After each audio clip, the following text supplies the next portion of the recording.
സാമൂഹ്യ വിപത്തുകളായിരിക്കുന്ന മദ്യങ്ങൾ, മയക്കുമരുന്നുകൾ, അങ്ങനെ അനീതികൾക്കെതിരെയുള്ള ഒരു ബോധവൽക്കരണ സന്ദേശ യാത്രയുടെ ഭാഗമായി പലയിടങ്ങളിൽ കർത്താവിന്റെ നിർമ്മല സുവിശേഷം അറിയിച്ചുകൊണ്ട് ഈ ദേശത്ത് കടന്നു വരുവാനും ദൈവം ഒരവസരം കൂടെ നൽകിയതിനായി സ്തോത്രം ചെയ്തു.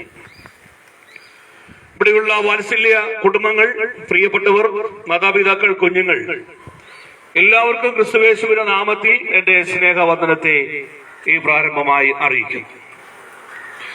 പ്രിയരെ, നമ്മൾ ഈ എത്തിയിരിക്കുന്ന ഈ ലോകം വളരെ ലോകത്തിന്റെ ഏകദേശം അവസാന കാലഘട്ടം അല്ലെങ്കിൽ ലോകത്തിന്റെ അന്ത്യത്തോളം എത്തിയെന്ന് നമുക്ക് ചിന്തിക്കുവാൻ കഴിയും. ലോക സംഭവങ്ങൾ അത് നമ്മെ വിളിച്ചറിയിക്കുകയാണ്.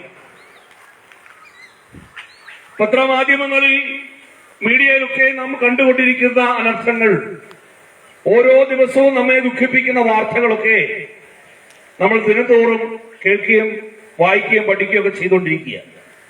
ആർക്കും പരിഹരിക്കുവാൻ പറ്റാത്ത ഒരു ലോകത്തിലേക്ക് നാം എത്തിയിരിക്കുക. നമ്മുടെ ലോകത്ത് എന്തിന്റെ കുറവാണുള്ളത്? ഇതെല്ലാം കൂടിയതിന്റെ കുറവാണോ എന്ന് നമ്മൾ ഒത്തിരി ചിന്തിച്ചു. ഒരുപാട് കൂടിപ്പോയതിന്റെ കുറവാണോ എന്ന് നമ്മൾ പലപ്പോഴും പലരും പ്രായമുള്ളവരൊക്കെ ഇങ്ങനെ പറയുന്നത് കേട്ടിട്ടുണ്ട്. നമ്മുടെ ശാസ്ത്രം വളർന്നുകൊണ്ടിരിക്കുക. ശാസ്ത്രം വളർന്ന് ആകാശത്തോളം എത്തിയിരിക്കുക. ഇനി അതിന് വളരാൻ ഇനി ഒന്നുമില്ല. കഴിഞ്ഞിടയ്ക്ക് ഒരു മനുഷ്യനെ മരിക്കാതിരിക്കുവാൻ വേണ്ടി ഒരു ഉപകരണം കണ്ടുപിടിച്ചു. ജർമ്മനിയിലോ ഇറ്റലിയിലോ എവിടെയോ ഒരു രാജ്യത്ത് ഇന്നും ശാസ്ത്രം പഠിച്ചുകൊണ്ടിരിക്കുകയാണ്. മനുഷ്യൻ മരിച്ചാൽ അവൻ മരിക്കാതിരിക്കുവാൻ, അവന് ജീവൻ കൊടുക്കുവാൻ. മരിച്ചൊരു പട്ടിക്ക് ജീവൻ കൊടുത്തു, കുരങ്ങിന് ജീവൻ കൊടുത്തു, അങ്ങനെ പല ജീവികൾക്കും ജീവൻ കൊടുത്തു. ക്ലോണിങ്ങിൽ കൂടെ ആടുകളെ ജനിപ്പിക്കുകയും മറ്റു മൃഗജാലങ്ങളെയൊക്കെ ജീവൻ കൊടുക്കുകയൊക്കെ ചെയ്തുവെങ്കിലും മനുഷ്യന് ജീവൻ കൊടുക്കുവാൻ കഴിയാതെ വണ്ണം മനുഷ്യൻ അപ്രാപ്തനാണെന്നുള്ള ഒരറിവ് അവന് മനസ്സിലാകുന്നില്ല. ദൈവത്തിന്റെ ഒരു പ്രത്യേക ഗുണം, മരിച്ചുപോയവനെ ജീവിപ്പിക്കുവാൻ കഴിയുന്നവനാ ദൈവം. അപ്പോൾ ശാസ്ത്രലോകം വളർന്നിങ്ങനെ പോയിക്കൊണ്ടിരിക്കുകയാണ്. ഒരു ലക്കും ലഗാനും ഇല്ലാതെയാണ് ശാസ്ത്രലോകം വളർന്നുകൊണ്ടിരിക്കുന്നത്. മനുഷ്യൻ ശാസ്ത്രലോകം വളർന്ന് ചന്ദ്രനിൽ പോലും എത്തി, അവിടെയും വസ്തു വാങ്ങിച്ചു എന്ന് കേൾക്കുന്നു. പലരും ചന്ദ്രനിൽ പോയി അവിടെ വസ്തു വാങ്ങിച്ചു.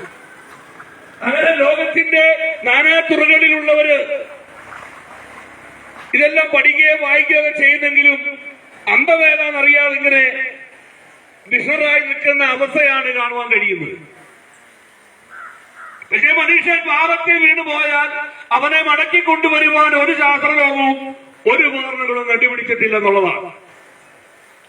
അവൻ പാപത്തിൽ, അവൻ നാശത്തിൽ, അവന്റെ പാപത്തിന്റെ ആ സ്വഭാവം മാറ്റിയെടുക്കുവാൻ, അവന്റെ ക്രൂര സ്വഭാവം, അവന്റെ കൊലപാതക സ്വഭാവം, മൃഗസ്വഭാവത്തിൽ നിന്നും മടങ്ങി വരുവാൻ അവന് കഴിയുന്നില്ല എന്നുള്ളതാണ് ഈ ശാസ്ത്രലോകത്തിന്റെ ഏറ്റവും വലിയ അപകടമല്ലെങ്കിൽ അപര്യാപ്തത എന്ന് പറയുന്നത്. ഒരു ഭാഗം നോക്കുമ്പോൾ ശാസ്ത്രം ഒത്തിരി വളർന്നുകൊണ്ടിരിക്കുക, ഒരുപാട് കണ്ടുപിടുത്തങ്ങൾ വളർന്നുകൊണ്ടിരിക്കുക. ഇപ്പോൾ എല്ലാത്തിനും വില കയറിക്കൊണ്ടിരിക്കുക.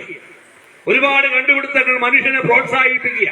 പുതിയ പുതിയ കണ്ടുപിടുത്തങ്ങൾക്ക് വേണ്ടി മനുഷ്യൻ ഓരോ കമ്പനികളും പേരുകളും ഇട്ടുകൊണ്ട് മനുഷ്യന്റെ ജീവന് പോലും വിലയില്ലാത്ത, മനുഷ്യന്റെ ജീവൻ പോലും വില കൽപ്പിക്കാത്ത ഒരു കാലത്തിലേക്ക് നമ്മൾ വന്നുകൊണ്ടിരിക്കുകയാണ്. ഈ ദിവസങ്ങളിലൊക്കെ വില കുറഞ്ഞു എന്ന് കേൾക്കുന്നുവെങ്കിലും മറ്റൊരു ഭാഗത്ത് നമ്മെ പിടിയുന്നുണ്ട് എന്നുള്ള കാര്യം നാം മറക്കരുത്. അതുകൊണ്ട് മനുഷ്യനിങ്ങനെ നല്ലതും മേന്മയായതും ഒക്കെ കണ്ടിങ്ങനെ പുതുമ കണ്ടും പുത്തൻ കണ്ടും ഒക്കെ പോകുമ്പോ നമ്മുടെ ആത്മാവിന്റെ വില നാം തിരിച്ചറിയണം. മനുഷ്യൻ ഇവിടം കൊണ്ട് തീരുകയല്ല എന്നും, ഇവിടെ മനുഷ്യന്റെ ഒരു ജീവന്റെ ആരംഭം കുറിക്കുന്നത് എന്താണ്, എങ്ങനെയാണെന്ന് നാം മനസ്സിലാക്കണം. ഇതൊരു താൽക്കാലിക ജീവിതമാണ് എന്ന് മനസ്സിലാക്കണം. ഈ ലോകത്തിലെ ജീവിതം ഏറെയായ അനുഭവം. അത് കഴിഞ്ഞാൽ പിന്നെ സങ്കടവും കഷ്ടവും ദുഃഖവും ഒക്കെയാണ്. പിന്നെ ആർക്കും നമ്മളെ വേണ്ട. അപ്പോൾ